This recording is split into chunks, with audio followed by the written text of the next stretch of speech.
नमस्कार साथियों।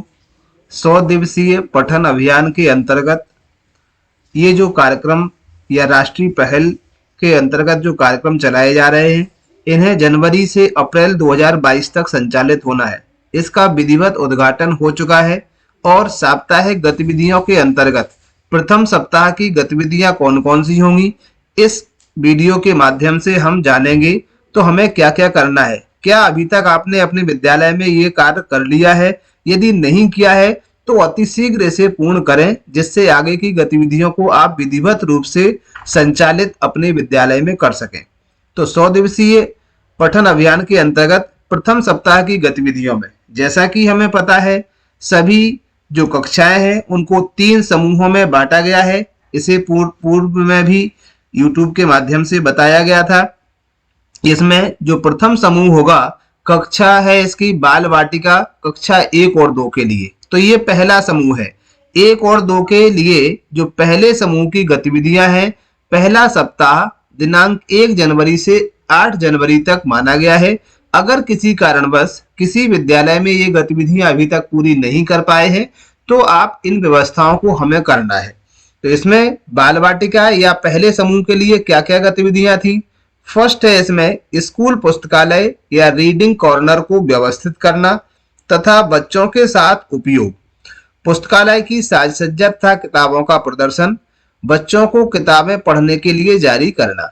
ये मुख्य बातें थी। दूसरा पॉइंट है इसका वर्णमाला संसार, बच्चों को रचनात्मक तरीके से वर्ण लेखन तथा पहचान संबंधी कार्य जैसे राख या रेत में अक्षर बनाना किस टाइप से बनाते हैं, उंगली घुमाकर वर्ण लिखना या गीली मिट्टी से वर्ण की आकृति बनाना। तीसरा है इसका महत्वपूर्ण पॉइंट परिवार की कहानियां या पारिवारिक जो कहानियां होती हैं वो, तो परिवार के सदस्यों के बारे में बच्चे अपने अनुभव बोलकर कक्षा के साथ साझा करें। बच्चे अपने परिवार के सदस्यों के चित्र बनाएं तथा उनका नाम लिखें। तो ये महत्वपूर्ण गतिविधियां कक्षा 1 और 2 के लिए हैं, जो कि पहला समूह है। 3 समूहों में पूरे विद्यालय को बांटा गया है। जो माध्यमिक स्तर का था, पहले समूह के अंतर्गत कक्षा 1 और 2, दूसरे समूह के अंतर्गत 3 और 5 और तीसरे समूह के अंतर्गत कक्षा 6 से 8 तक की कक्षाओं के विद्यार्थियों को रखा गया है।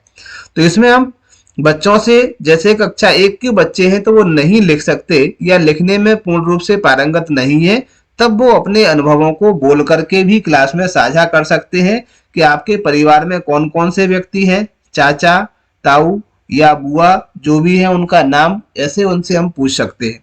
तो ये गतिविधियां थी पहले सप्ताह की। इसके बाद दूसरे समूह के लिए हम देखते हैं कक्षा 3 से 5 के लिए।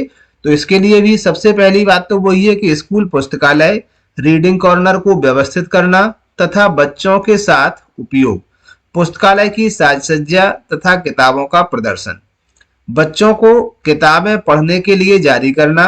और दूसरा पॉइंट था इस समूह के लिए आओ बैठे गोल घेरे में, बच्चों को एक प्रारंभिक वाक्य दें और इस वाक्य में बच्चे एक के बाद एक वाक्य जोड़ते हुए एक कहानी बनाएंगे। कोई भी हमने एक बच्चे को वाक्य दे दिया, गोल घेरे में इनको बिठाना है और कहानी बनाने के लिए कोई हमने दे दिया कि एक बाघ, तो बाघ कहाँ रहता था, क्या करता था, क्या हुआ, इस तरह से कोई एक कहानी वो बना के इसको बताना है उनको बच्चों को। तो ये गतिविधि हम इसमें करा सकते हैं। तीसरा जो समूह है कक्षा 6 से 8 तक के लिए, उसके लिए हमें क्या करना है पहले सप्ताह के लिए? तो स्कूल पुस्तकालय रीडिंग कॉर्नर को व्यवस्थित करना तथा बच्चों के साथ उपयोग। तो पहला है इसका पॉइंट पुस्तकालय की साज सज्जा तथा किताबों का प्रदर्शन, बच्चों को प्रतिदिन पुस्तकालय से एक किताब पढ़ने को कहें तथा जो पढ़ा उसे अपने साथियों के साथ साझा करने के लिए प्रोत्साहित करें एवं किताब की विषय वस्तु पर चर्चा करें कि ये किताब किसके बारे में थी, इसके मुख्य बिंदु क्या है। पहले सबसे पहले लिखें, नहीं तो अपने साथियों के साथ चर्चा करके भी बता सकते हैं।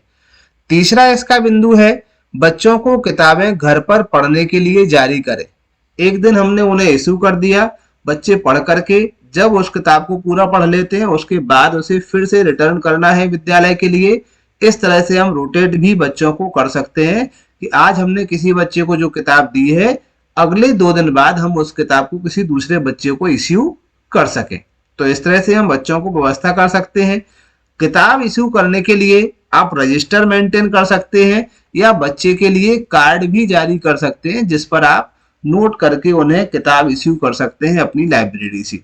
तो ये पहले सप्ताह की गतिविधियां थी। यदि आपने इन गतिविधियों को 1 जनवरी से 8 जनवरी के मध्य तक नहीं करा पाया है, तो अभी भी आप इनको करा सकते हैं और आगे के सप्ताहों की गतिविधियों को भी आप जारी रखेंगे, जिससे इस महान अभियान को हम सफल बनाएं और जो एनईपी 2020 का मूल उद्देश्य है उसको प्राप्त करने में हम सक्षम हो। इसी तरह की महत्वपूर्ण जानकारी को जानने के लिए आप हमारे चैनल से जुड़े रहें और चैनल को लाइक करें, सब्सक्राइब करें।